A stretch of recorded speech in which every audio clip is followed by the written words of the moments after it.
حضرت عرفہ بن ربی حضور کے غلام ہے، وہ روایت کرتے ہیں، کہتے ہیں جب جبلہ اہم کے خلاف ہم لڑنے گئے تو روم کی فوجیں بھی تھی اور عرب کے دیگر قبائل کی فوجیں بھی.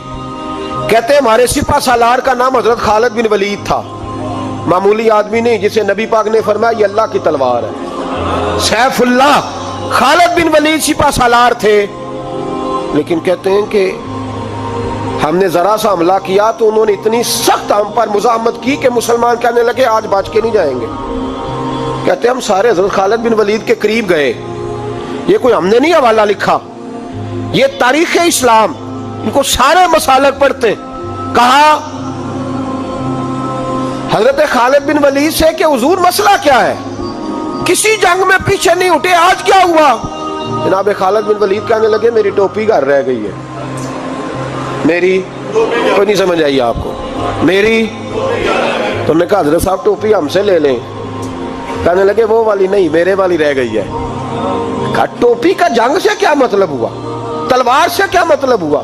تو آپ فرمانے لگے میں نے اپنی ٹوپی میں نبی پاک کے 3 بال مبارک سیے ہوئے ہیں، 3 منہ مبارک. امت غور کرے اس بات پر، 3 منہ مبارک ہے ٹوپی کے اندر سیے ہوئے. فرمانے لگے تلواریں تو سب کے پاس ہیں، مجھ سے بہادر بہادر سیانے بندے بھی ہیں، پر جب میں حضور کے منہ مبارک سر پہ رکھ کے میدان میں نکلتا ہوں تو فرمایا پھر اللہ مجھے ہر میدان میں کامیابیاں عطا فرماتا ہے. یہ نظریہ دیکھو، عقیدہ دیکھو، تبرک کی کوئی نہیں، برکت کی کوئی نہیں. کہاں بیٹھ کے دین پڑھا ہے؟ یا ہمیں سمجھا لو یا پھر ہم سے ایک کام ضرور کرو بھائی، ایک طرف تو آؤ نا. حضرت خالد بن ولید کہنے لگے ٹوپی رہ گئی ہے. صحابہ دلیری دینے لگے کچھ نہیں ہوتا، قربان جائیں. حضرت ابو عبادہ بن جراح کہتا ہے میں مدینے میں سویا ہوا تھا تو نبی پاک مجھے خواب میں ملے. حضور نے فرمایا میرے خالد کے گرد فوجیں چڑھ گئیں، تو یہاں سویا ہوا ہے، اٹھ پکڑ بندے چل پہنچ میدان میں. کہتے میں نے حضرت ابو عبادہ بن جراح کہتے ہیں میں صبح اٹھتے ہی میں نے لشکر تیار کیے، گھوڑے دوڑائے، مدد کے لیے نکلے. جب ہم رستے میں جا رہے تھے تو ایک ہمیں نوجوان ملا گھوڑے پہ، سر پٹ گھوڑا دوڑا رہا ہے اور بڑی اس کی تیزی ہے. کہتے ہم نے آواز دی تو اس نے اور تیز کر دیا. حضرت خالد بن ولید کے میدان کے قریب پہنچ گیا. کہتے میں نے 2 سپاہی دوڑائے، میں نے جا کے کہا اسے روکو، کون ہے؟ کہتے جب ہم قریب گئے نا اس نے کہا پیچھے ہٹ جاؤ، قریب نہ آنا. کہتے ہم نے کہا تو کون ہے؟ کہنے لگے میں حضرت خالد بن ولید کی زوجہ ہوں، میں ان کی اہلیہ ہوں. تو کہا آپ کدھر جا رہی ہیں؟ کہنے لگی وہ منہ مبارک والی ٹوپی گھر بھول گئے تھے، اور ٹوپی بھول گئے تھے.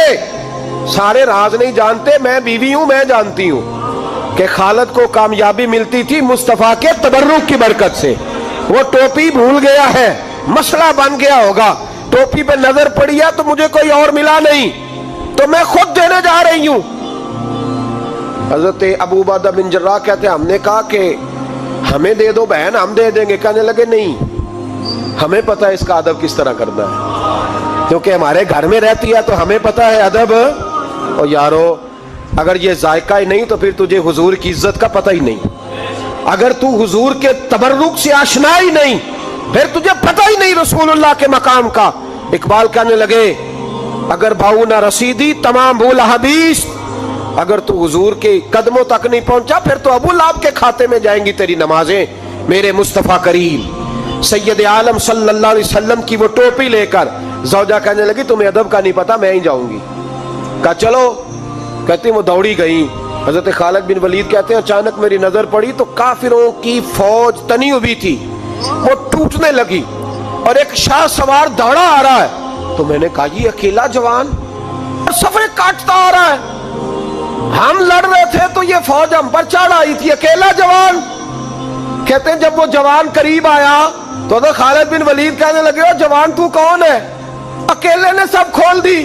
تو کہتے ہیں زوجہ بول کے کہنے لگی نہیں مسئلہ جوان کا یا کمزور کا نہیں خالد، مسئلہ یہ ہے کہ ٹوپی آج میرے پاس ہے، مسئلہ یہ ہے کہ ٹوپی آج اصل شے میرے پاس ہے تو اس لیے صفے کاٹتی جا رہی ہوں، ورنہ مجھے تو چھری بڑی مشکل سے چلانی آتی ہے. ٹوپی آج میرے پاس ہے، یہ ہے ارض جنت، یہ طیبہ کی زمین ہے، جنت بھی یہی، مال کے جنت بھی یہی ہے، یہ میرے محبوب پاک کے تبرک کی برکت ہے. حضرت خالد بن ولید رضی اللہ تعالیٰ عنہ کو زوجہ کہنے لگی ٹوپی آ گئی ہے، ٹوپی آئی ہے تو سمجھ لو فتح بھی آ گئی ہے۔ حضرت خالد بن ولید نے ٹوپی پہنی، اتنی دیر میں حضرت ابو عبیدہ بن جراح بھی آ گئے، کہنے لگے تگڑے رہنا، پہنچ گئے ہیں۔ تو حضرت خالد بن ولید کہنے لگے نام بھی پہنچتے تو خیر تھی، اب مصطفیٰ کے بال مبارک پہنچ گئے، اب حضور کے منہ مبارک۔ او بھائیو یہ تبرک حضور جہاں رکے، صحیح بخاری، صحیح بخاری، صحیح بخاری حوالہ میرے ذمے۔ تو مسجد نبی کی دیوار نہیں نہ چومنے دیتا، تو حضرت حلیمہ کے گھر کا بوسہ نہیں نہ لینے دیتا۔ صحیح بخاری، حضرت عبداللہ ابن عمر مدینے کے مفتی، جنہیں میرے نبی پاک نے فرمایا راجل صالح، یہ نیک آدمی ہے، وہ جب جاتے تھے نا بیت اللہ شریف مکہ معظمہ، تو وہ جگہ ڈھونڈ ڈھونڈ کے نماز پڑھتے تھے جہاں میرے نبی نے نماز پڑھی ہے۔ سارا بیت اللہ حرم نہیں، لیکن وہ جگہ ڈھونڈ ڈھونڈ کے جہاں میرے رسول نے نماز پڑھی ہے، حضور نے جہاں نماز پڑھی۔ بھائیو اگر حضور علیہ السلام کے قدموں کی مٹی سے پیار ہوگا تبھی تو مصطفیٰ سے ہوگا، لیکن یہاں یہ ظلم ہے امت کے ساتھ، یہ زیادتی ہے۔ میں کہتا ہوں کہ یہاں ہمیں بتاؤ ان حدیثوں کا کیا ترجمہ کریں، قرآن مجید کی آیات کا کیا ترجمہ۔ حضرت ام سلمہ حضور کی زوجہ ہیں، بخاری مسلم، ان کے پاس حضور کا ایک بال مبارک تھا، چاندی کی ڈیبیا میں بند کر کے رکھا ہوا تھا۔ جو لا علاج مریض ہوتا وہ حضرت ام سلمہ کے پاس لایا جاتا، وہ کہتی پیالے میں تھوڑا پانی لاؤ، پیالے میں پانی آتا تو وہ منہ مبارک کو پیالے میں ذرا بھگو دیتی، کہتی لو پی لو، اللہ شفا عطا کر دے گا۔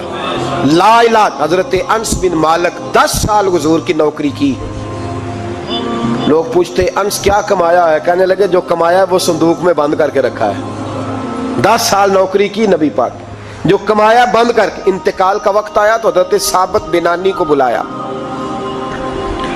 آپ کے شاگرد تھے، کہنے لگے جب بکسا کھول کے لا، کھول کے لائے تو ایک ڈبیا نکلی، فرمایا اسے بھی کھول، جب اسے بھی کھولا ایک منہ مبارک نکلا۔ کل زندگی کی کمائی، نبی پاک کا اقبال مبارک کا، اس کا کیا کرنا ہے؟ فرمانے لگے جب مر جاؤں نا غسل دے کے تو میری منہ کھول کے زبان کے نیچے رکھ دینا۔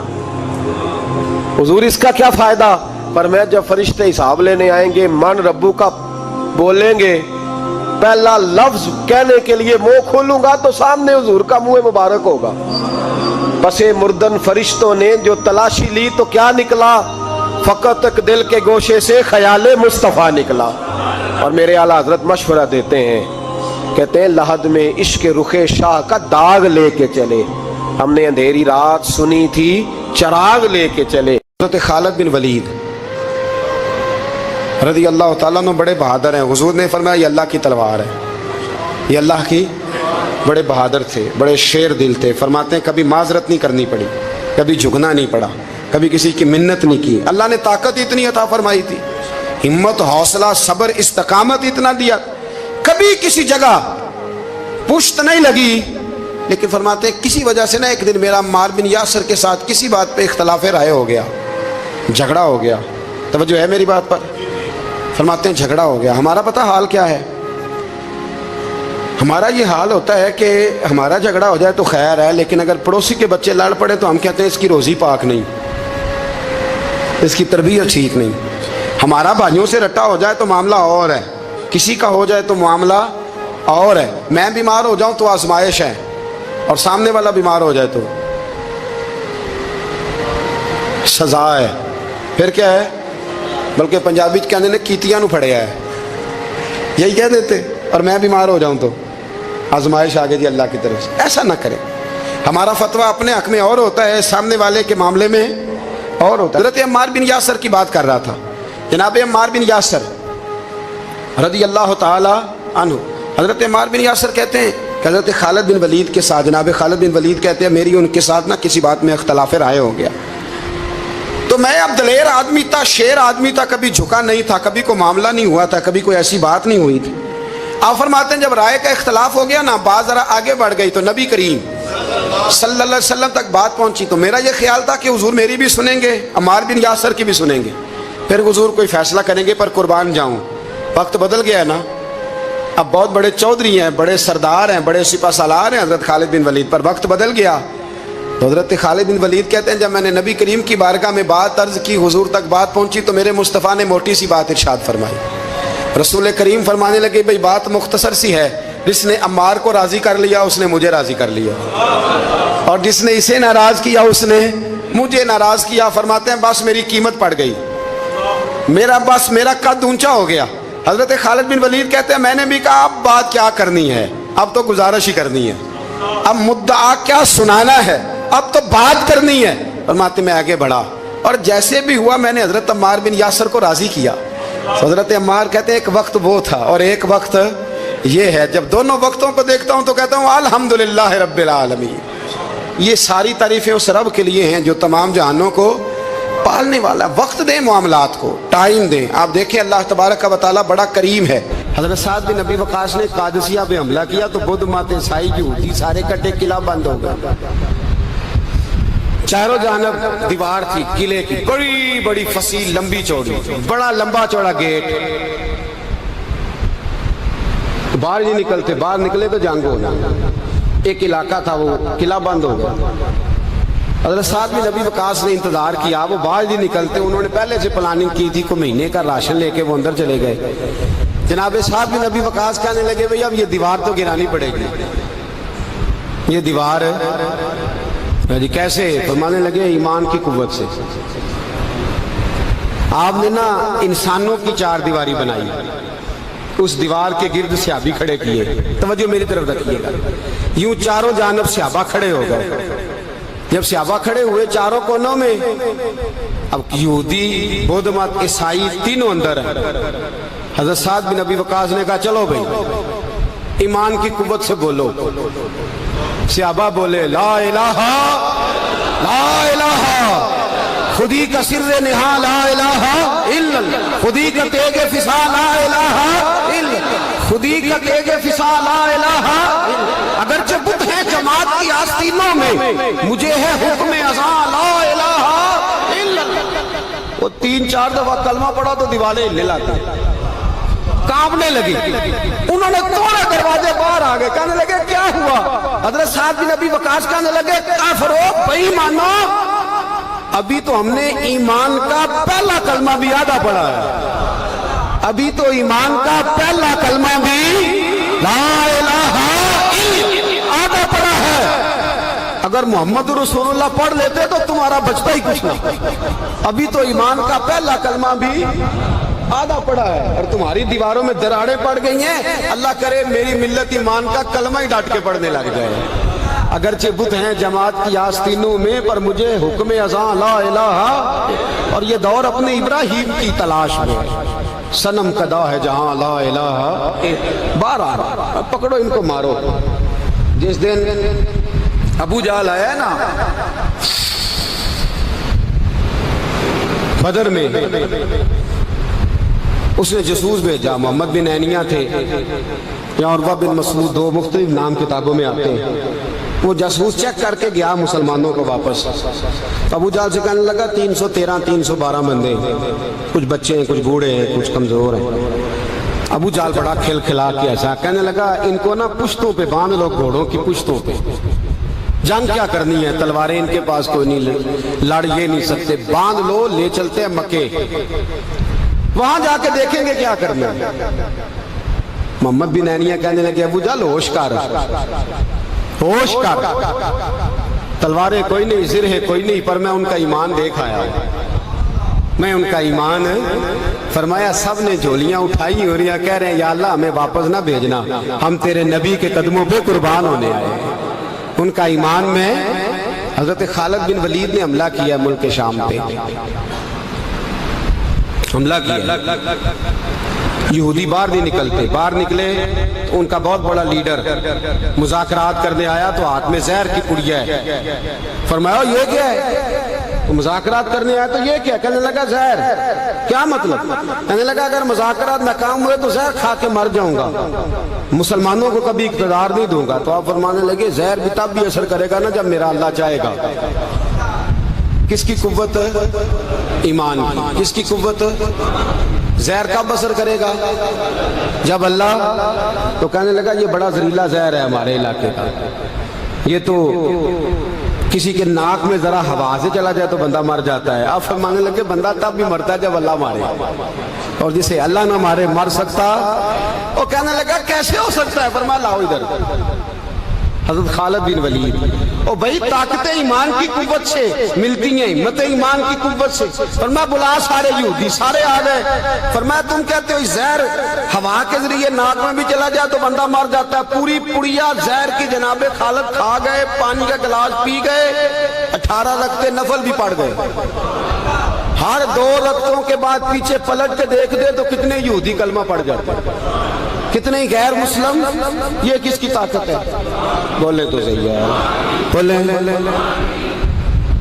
ایمان بڑا قوت والا ہوتا ہے, بڑا قوت والا. اس کا پتہ کب چلے گا کہ ہمارے اندر ہے کہ نہیں؟ کروڑوں ناجائز روپیہ سامنے پڑا ہو اور بچہ عید کے لیے کپڑے بھی مانگ رہا ہو, لیکن انسان ناجائز پیسے کو ہاتھ نہ لگائے, بچے کو تسلی دے کے سلا دے, تو اس کا مطلب ہے کہ ایمان اس کے پاس ہے.